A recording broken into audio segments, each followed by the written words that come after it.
2017 दिल्ली के रोहिणी के सेक्टर 15 में एक मेहरा फैमिली रहती थी। इस फैमिली में पंकज मेहरा, उनकी पत्नी प्रिया मेहरा और उनका 1.5 साल का बेटा था। 25 अक्टूबर 2017 बुधवार को सुबह 4 बजे दिल्ली के जानी मानी बंगला साहिब गुरुद्वारा से वापस घर लौट रहे थे। पंकज मेहरा गाड़ी को ड्राइव कर रही थी। ड्राइवर की बराबर वाली सीट पर प्रिया मेहरा अपने बेटे को गोद में लिए हुए सो रही थी। सुबह 4 बजे का टाइम था, इसलिए थोड़ा अंधेरा था और पूरा रास्ता सुनसान था। बस स्ट्रीट लाइट ऑन थी।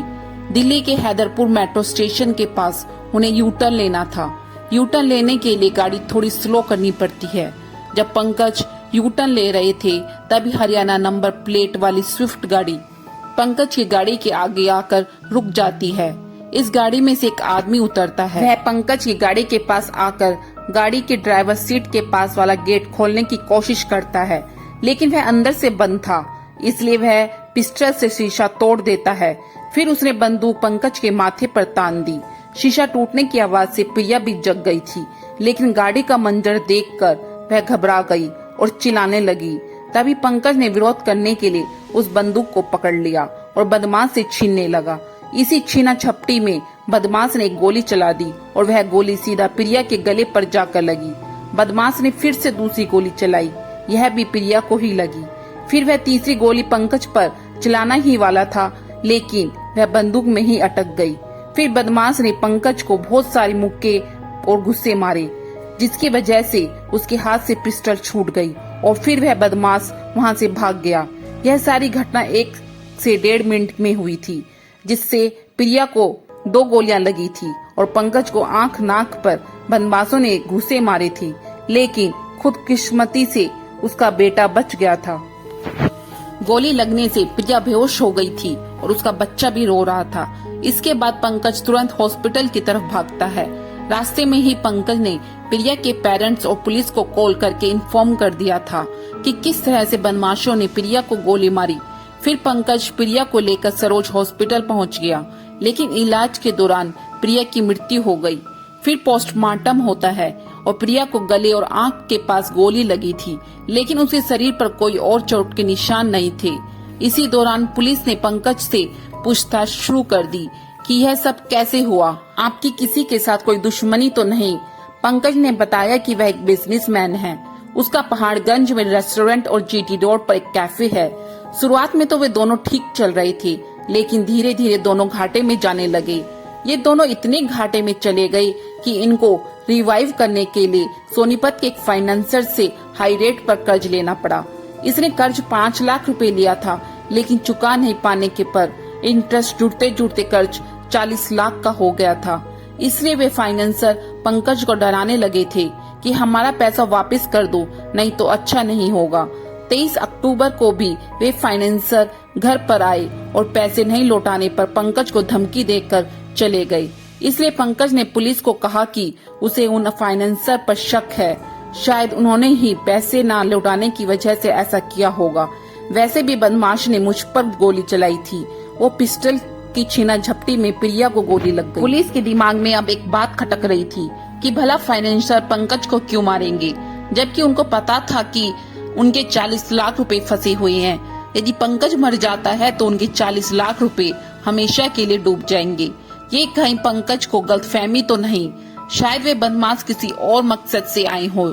फिर पुलिस ने उन सोनीपत के उन फाइनेंसर से बात करी तो उन्होंने इससे साफ इनकार कर दिया और कहा कि हमने केवल धमकी दी थी, उसे मारकर हमें भला क्या फायदा।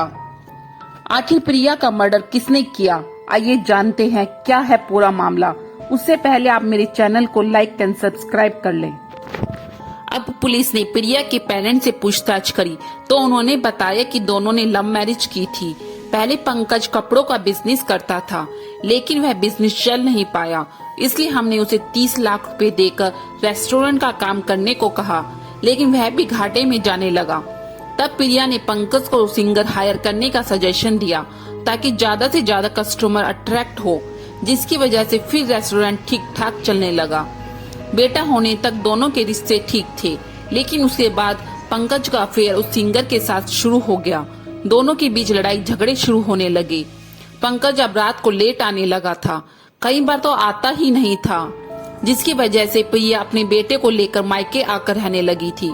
उधर उसका रेस्टोरेंट और कैफे भी धीरे धीरे फिर से घाटे में जाने लगी थी। लेकिन 1-2 महीने पहले उसने प्रिया से माफी मांगी और अब दोनों खुशी खुशी रह रहे थे। तभी अचानक हादसा हो गया। पुलिस का थोड़ा थोड़ा शक अब पंकज पर भी हो गया था, इसलिए पुलिस ने पंकज के फोन की कॉल डिटेल निकलवाई, लेकिन इससे उसे कुछ खास जानकारी हासिल नहीं हुई। फिर पुलिस ने गुरुद्वारा से घर तक के रास्ते में आने वाले, खासकर हैदरपुर मेट्रो स्टेशन के पास पड़ने वाले यू टर्न पर सभी सीसीटीवी कैमरास खंगालने शुरू कर दिए। तभी हैदरपुर मेट्रो स्टेशन के पास मेडिसिन स्टोर पर लगे सीसीटीवी फुटेज से पता चला कि यू टर्न पर पंकज की गाड़ी 1.5 मिनट तक रुकी तो जरूर थी, लेकिन उस दौरान कोई स्विफ्ट गाड़ी वहां से नहीं होकर गुजरी। अब पुलिस का पंकज पर शक यकीन में बदल गया। पुलिस ने पंकज को गिरफ्तार कर लिया। पहले तो वह अपनी बात पर अडिग रहा, लेकिन जब पुलिस ने सीसीटीवी फुटेज दिखाए तो उसने सच मान लिया और कहा कि प्रिया का कत्ल उसी ने किया है। उसने बताया कि 24 अक्टूबर की रात को अपनी पत्नी को जीटी रोड कैफे बुलाया और कहा कि आज रात हम बाहर डिनर करेंगे, फिर लॉन्ग ड्राइव पर जाएंगे और फिर गुरुद्वारा। यह सुनकर प्रिया बहुत खुश हुई और रात को अपने बेटे को लेकर कैफे पहुंची।